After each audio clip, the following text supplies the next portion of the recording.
incline your ears to the words of my mouth. I will open my mouth in a parable.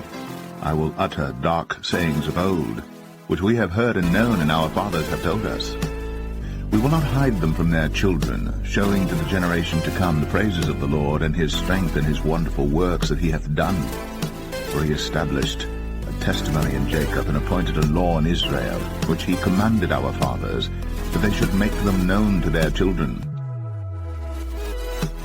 that the generation to come might know them, even the children which should be born, who should arise and declare them to their children, that they might set their hope in God, and not forget the works of God, but keep his commandments, and might not be as their fathers, a stubborn and rebellious generation, a generation that set not their heart aright, and whose spirit was not steadfast with God. Be self-controlled, be alert, be watchful, be looking for that impending danger. Have your spiritual discernment acute and vigilant. First of all, you got to find out what the Bible really says. Not what Gino or Chuck or somebody else. It's too important to delegate. You need to find out what the Bible itself actually says. Don't let anybody deceive you. I do consider myself to be a researcher. By that I mean I research that which has been searched by others before me.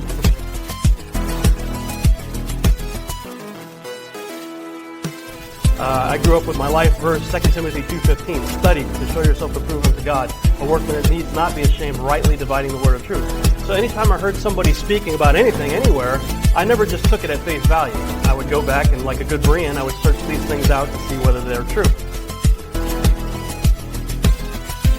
As slaves to sin, and we're blinded by sin, and then we have these entities that are trying to blind our minds. And the only way that we can come out of it is you accept the gospel, and then you're remade, and you're born again, and then you have eyes to see reality.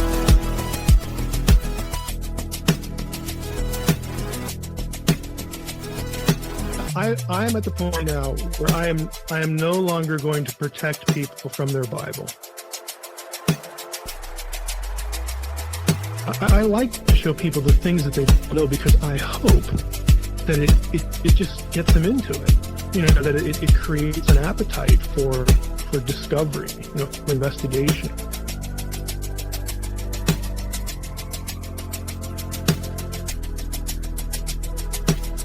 What I care about is that you're able to read Scripture in light of its original context, the context of the writers and their original readers. They come from quite a different world. I used to say this as a professor, and it sort of caught on. If it's weird, it's important. If it comes from God, it always leads us to God. It always leads us to Christ. It always engages us with Jesus. So he fed them according to the integrity of his heart, and guided them by the skillfulness of his hand.